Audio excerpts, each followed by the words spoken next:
Hello everyone, this is Preeti Ghosh with another educational video of class 6 chapter 5 separation of substances.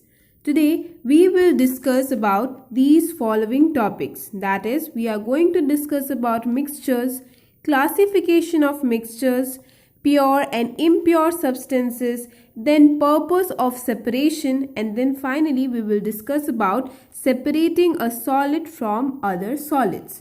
So if you are new to my channel, do consider subscribing it right now and press the bell icon for latest updates. Also, you can follow me on my Facebook page where I upload few interesting fun-based science activities. The links are given in the description box. So without further ado, let's start with today's class. Today our first topic for discussion is mixtures. तो mixtures actually क्या होते हैं? Materials which contain two or more substances in any proportion are called mixtures. कोई ऐसी चीज़ जिसमें दो या दो से ज़्यादा सब्सटेंस प्रेजेंट है किसी भी मात्रा में, तो वैसे मटेरियल को हम कहेंगे मिक्सचर्स. ठीक है. Now, the various substances present in a mixture are called its components or constituents. जो एक से ज़्यादा सब्सटेंस एक मिक्सचर में प्रेजेंट है तो उन सारे सब्सटेंस को क्या कहेंगे? Those are be called as constituents or components. ठीक है. Now let us take an example. As you can see in this picture, there is a mixture containing sugar and sand. So in a mixture containing sugar and sand, sugar और जो sand है individually they are the constituents of the mixture. तो जो sugar और sand है वो इस पूरे मिक्सचर के कॉन्स्टिट्यूएंट्स कहलाएंगे. Clear? Next let us discuss about classification of mixtures. तो मिक्सचर्स दो टाइप के हो सकते हैं. One is heterogeneous, another is homogeneous. तो हेट्रोजीनियस कैसे होते हैं? Mixture in which particles of substances present can be seen easily are called heterogeneous mixtures. जिस मिक्सचर में जो पार्टिकल्स हैं मिक्सचर्स के वो क्लियरली हमें पता चल रहे हैं, मतलब वो कंप्लीटली एक दूसरे में नहीं डिसॉल्व हो गए हैं या कंप्लीटली मिक्स नहीं हुए हैं, वैसे मिक्सचर्स को हम कहेंगे हेट्रोजीनियस मिक्सचर्स. एग्जाम्पल्स क्या हैं? Like water and oil, chalk in water. इन सब को हम आसानी से इंडिविजुअली डिटेक्ट कर सकते हैं एक मिक्सचर में, इसीलिए इनको कहेंगे heterogeneous mixtures. Now homogeneous mixtures क्या है? Mixtures in which particles of substances present can not be seen are called homogeneous mixtures. वैसे मिक्सचर्स जिसके अंदर जो पार्टिकल्स हैं वो एक दूसरे में कंप्लीटली मिक्स हो चुके हैं और इसीलिए हमें इंडिविजुअली हम उनको आइडेंटिफाई नहीं कर पा रहे हैं, वैसे मिक्सचर्स को कहेंगे homogeneous mixtures. What are the examples? Like solution of sugar and salt in water. Salt and sugar क्या है? वो completely water में dissolve हो जाते हैं. हम आइडेंटिफाई नहीं कर सकते कि कौन से पोर्शन में सॉल्ट है और कौन से पोर्शन में शुगर है वाटर के साथ, तो इसीलिए that is an example of homogeneous mixture. Next cold drinks and syrups etcetera. Mixture of sugar, colour, flavouring agent in water. Cold drink और सिरप्स में क्या होता है एक्चुअली? उसमें बहुत सारे शुगर मिक्स होती है, कलर्स मिक्स होते हैं, फ्लेवरिंग एजेंट्स मिक्स होते हैं, इतना कुछ उसमें मिक्स होता है, but still we can not individually identify all of them. इसीलिए that is also an example of homogeneous mixture. Clear? Next we will discuss about pure and impure substances. तो pure substances कौन से होते हैं? A substance, a single substance of a definite composition is called pure substance. एक कोई single substance है जिसका एक डेफिनेट कंपोजिशन है, वैसे सब्सटेंस को हम कहेंगे प्योर सब्सटेंस. एग्जाम्पल क्या है? जैसे प्योर आयरन हो गया, प्योर कॉपर, प्योर गोल्ड, ये सारे एग्जाम्पल्स हैं प्योर सब्सटेंस के, जहाँ पे एक सिंगल सब्सटेंस प्रेजेंट है उसकी डेफिनाइट कंपोजिशन में, जिस जिस चीज़ से वो तैयार होता है उसकी डेफिनाइट कंपोजिशन है, वैसे सब्सटेंस को हम कहेंगे प्योर सब्सटेंस. एग्जाम्पल एग्जाम्पल हमने देख लिया, that is pure iron, pure copper, ठीक है। Next, what are the features of those kind of pure substances? A pure substance contain particles of only one type, वो सिर्फ एक तरीके के पार्टिकल्स ही कैरी करते हैं, कंटेन करते हैं। Next is a pure substance has a fixed melting और फिक्स्ड बॉइलिंग पॉइंट। अब जैसे कि वो सिर्फ एक ही तरीके का मटेरियल, एक ही तरीके का पार्टिकल कंटेन करते हैं, तो उनके पास एक फिक्स्ड मेल्टिंग और बॉइलिंग पॉइंट होगा जो कि उस एक सिंगल पार्टिकल का होगा। इसीलिए एक प्योर सब्सटेंस का एक फिक्स्ड मेल्टिंग और एक फिक्स्ड बॉइलिंग पॉइंट होता है। Now a pure substance has its characteristic taste, colour and odour. जैसे कि वो एक ही सब्सटेंस कंटेन कर रहा है, एक ही पार्टिकल कंटेन कर रहा है, इसीलिए उस पार्टिकल का जैसा कैरेक्टरिस्टिक्स होगा, कलर होगा या ऑर्डर होगा, उस प्योर सब्सटेंस का भी वही टेस्ट, ऑर्डर और कलर कहलाएगा। इसीलिए हम कह सकेंगे कि उसका एक पर्टिकुलर टेस्ट, ऑर्डर या कलर है, या उसका एक पर्टिकुलर एक फिक्स्ड मेल्टिंग पॉइंट या बॉइलिंग पॉइंट है, क्योंकि उसमें सिर्फ एक ही पार्टिकल प्रेजेंट है, ठीक है। तो वो ये तो हो गया about pure substance. Now let us find out what are impure substance. A substance in which some other substances are present in smaller amounts is called impure substance. Impure substances contain certain impurities. अब जिस substance में कुछ दूसरे substance भी included होंगे small amount में भी, उसको कहेंगे इम्प्योर सब्सटेंसेस। अब इम्प्योर सब्सटेंसेस में इम्प्यूरिटीज भी हो सकते हैं। Impurities present in any substance may change one or more properties of the substance. अब उनमें impurities की होने की वजह से क्या होंगे, चाहे वो स्मॉल अमाउंट में ही क्यों ना हो, वो उस पूरे सब्सटेंस के प्रॉपर्टीज चेंज कर सकते हैं, इसीलिए वो फिर इम्प्योर सब्सटेंस कहलाएंगे और उसमें कोई डेफिनाइट प्रॉपर्टी नहीं शो करेगा, उसकी प्रॉपर्टीज चेंज हो सकती हैं, क्योंकि अब इम्प्योर सब्सटेंस में क्या है, एक से ज़्यादा पार्टिकल प्रेजेंट है। Clear? So we learn about कि मिक्सचर्स क्या होते हैं, मिक्सचर्स के टाइप्स पढ़ लिए, देन प्योर सब्सटेंस या इम्प्योर सब्सटेंस क्या होता है वो पढ़ लिया। अब हम देखेंगे कि what is the purpose of separating the constituent of mixtures. हमने मिक्सचर्स क्या है पढ़ा, उसके कॉन्स्टिट्यूएंट्स किसे बोलते हैं हमने वो पढ़ा। तो एक मिक्सचर में से उसके कॉन्स्टिट्यूएंट्स को हम सेपरेट क्यों करें? This is because to remove any harmful or undesirable constituents, जैसे कि small pieces of stones and undesirable seed grains are removed from rice and dal before cooking. तो किसी कॉन्स्टिट्यूएंट्स को रिमूव करने का कारण ये हो सकता है, पहला तो कि हार्मफुल और जो अनडिजायरेबल है, जो हमें नहीं चाहिए, वैसे कॉन्स्टिट्यूएंट को हम रिमूव कर सकें। जैसे कि राइस में से जब स्मॉल स्टोन्स होते हैं हम उसको हटा देते हैं क्योंकि वो हमें नहीं चाहिए, ठीक है।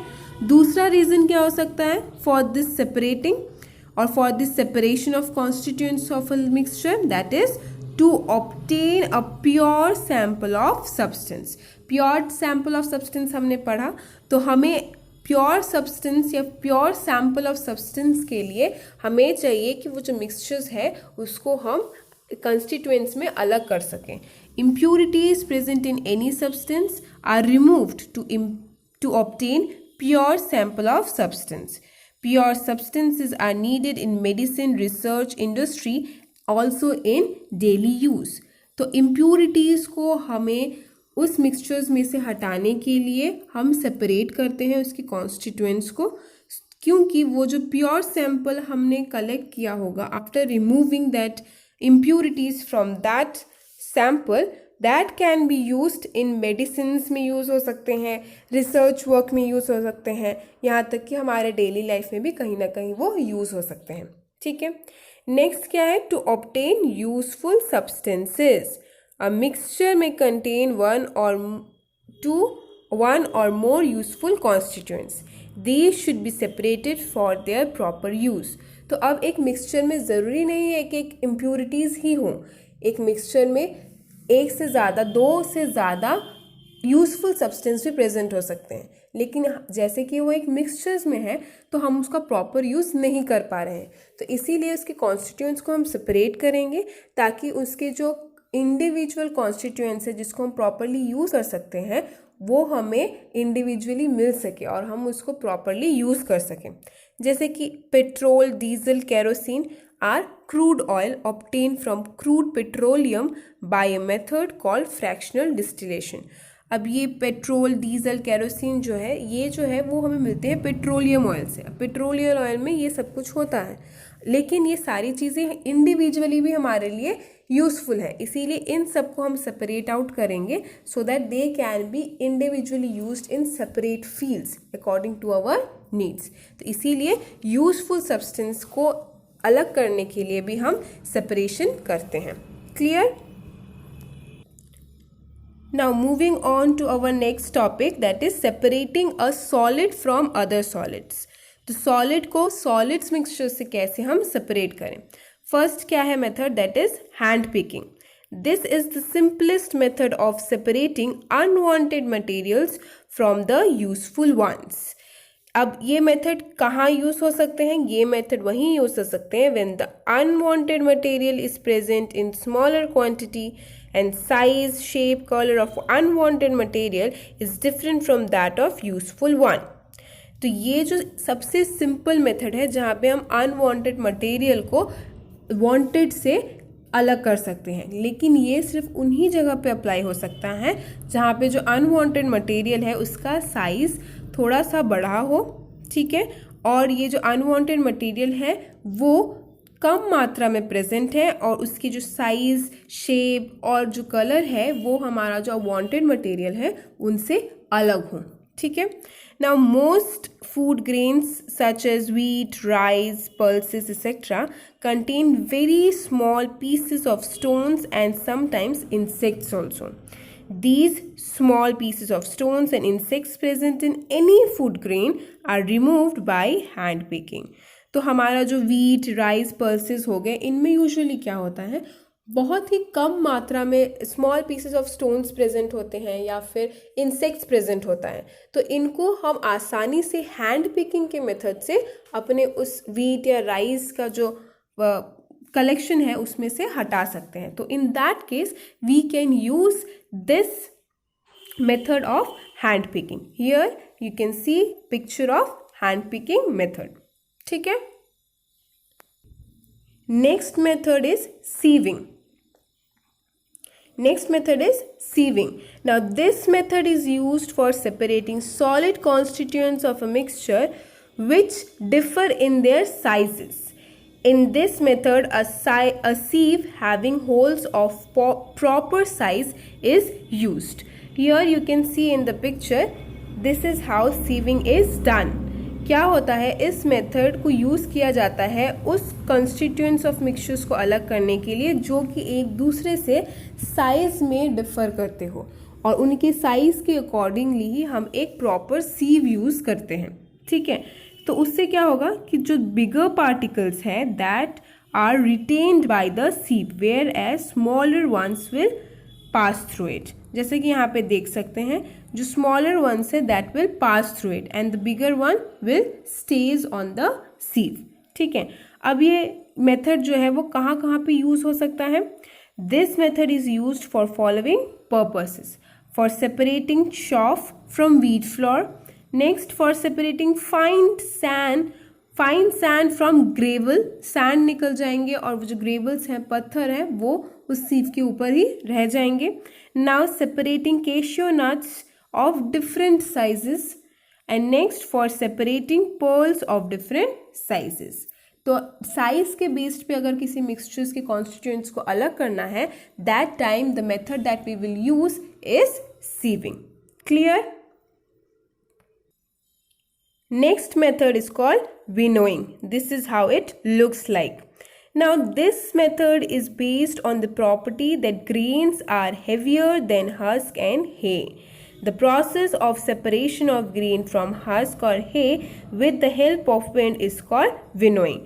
तो यहाँ पे हम देख सकते हैं पिक्चर में भी ये माना जाता है, इस प्रॉपर्टी पे बेस्ड करके ये विनोइंग टेक्निक यूज़ की जाती है कि जो ग्रेन्स हैं हमारे वो हैवी होते हैं compare to these of husk. तो विंड की हेल्प से इन हस्क को हम रिमूव कर सकते हैं when we are keeping it और when we are making it fall from a height. तो हस्क जो है वो विंड की मदद से चले जाएंगे और जो हमारे ग्रेन्स है वो हैवी होने की वजह से नीचे आके गिरेंगे। ठीक है, so let us see the explanation of this winnowing method. Farmers use this method for separating wheat grains from husk and hay. They drop the mixture of wheat and husk and hay from a height. The lighter husk and hay are carried by the wind and form a heap at a small distance away. The wheat grains, being heavier, fall almost vertically to form a separate heap nearby. तो farmers क्या करते हैं, ये जो mixture होता है grains का with that of husk and hay, वो एक हाइट से उसको नीचे फेंकते हैं। अब विंड की वजह से हस्क और हे जो कि बहुत ही लाइट वेट का होता है वो हवा की मदद से उड़ के एक दूसरी जगह पे हीप तैयार करता है थोड़े डिस्टेंस पे, और जो ग्रेन होता है वो हेवी होने की वजह से वर्टिकली नीचे आके यहाँ पे इकट्ठा हो जाते हैं। तो ऐसे ही यहाँ पे हमारे यूजफुल ग्रेन इकट्ठे हो जाते हैं और यहाँ पे हमारे अनवांटेड जो हस्क और हे हैं वो जाके इकट्ठे हो जाते हैं, and these two could be separated in this way. So this is the whole process how winnowing can be used to separate wheat from husk and hay. Clear? Next method we are going to talk about, that is threshing. The process of separating grains from sun-dried stalk is called threshing. In this process, the stalks are beaten against any hard surface such as large rock or stone slab, etc. to free the grains. Picture में भी देख सकते हैं। तो इसमें क्या होता है कि जो ग्रेन्स है उनको सन के अंदर ड्राई करके फिर उसको सेपरेट किया जाता है। कैसे? वो जो स्टॉक्स है उनको किसी हार्ड पत्थर के ऊपर मार मार के उसके जो ग्रेन्स है उसको वहां से निकाला जाता है। ठीक है, so this is the picture how threshing is being done. Now threshing is done with the help of animals. Large quantity of stalks can be subjected to machine called thresher to obtain grain more easily. अब अगर वो industrial use के लिए है, बहुत ज़्यादा grains है, तो मशीन्स भी यूज़ किए जाते हैं। जो मशीन यूज़ किए जाते हैं दैट आर कॉल्ड थ्रेशर्स। ठीक है, so this is how threshing is done, और you can say this is how the grains can be separated from their stalks. Okay.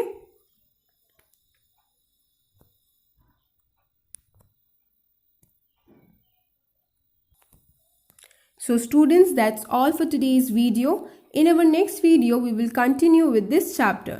Till then, stay tuned and thank you.